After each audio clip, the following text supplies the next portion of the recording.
I'm Ryan Bellerose. I'm a Métis Indigenous rights activist. I come from a place called Paddle Prairie in Alberta, Canada. You probably haven't heard of it, but don't feel bad because it's pretty small. Today I'm going to talk to you a little bit about why the Jews are indigenous to the land of Israel.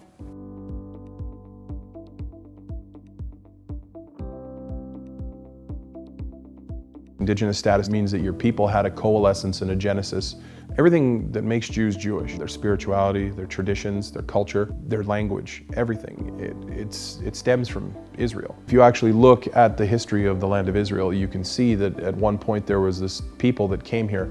Now this is important to understand. After like 2,000 years, their descendants that had been forcibly displaced, they had maintained a nation in exile, which means that they maintained their language, they maintained their culture, they maintained their traditions.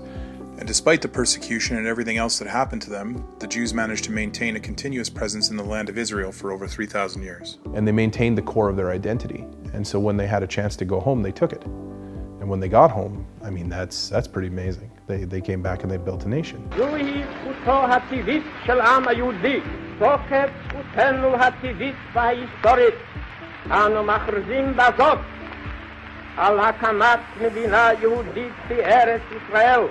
When we talk about, Israel and Palestine and the West Bank and Judea and Samaria, I think that when you talk about it in its entirety, which is a conversation that we very rarely have, you understand right away that, look, the ancestral land of the Jewish people is integral to their identity. It's where their sacred places are. It's where they became a people. The truth of the matter is that the Arabs themselves are conquering colonizers. They came here in the 7th century. They stole Jewish identity. They stole Jewish history. They stole the Jewish story. UNESCO recently said that 2 very clearly Jewish sacred sites were Muslim sacred sites.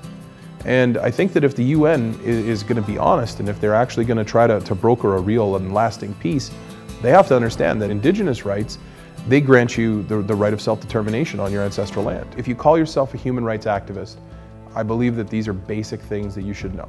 If we, as indigenous rights activists, don't stand up and say, look, you're treating these indigenous people unfairly, and it's not right, then how can we expect them to look at our struggle and say, hey, we should stand with them? So it becomes, I believe, of primary importance. I look at it like this. I support Israel because I'm a moral and ethical human being. So, I mean, it's that simple, full stop.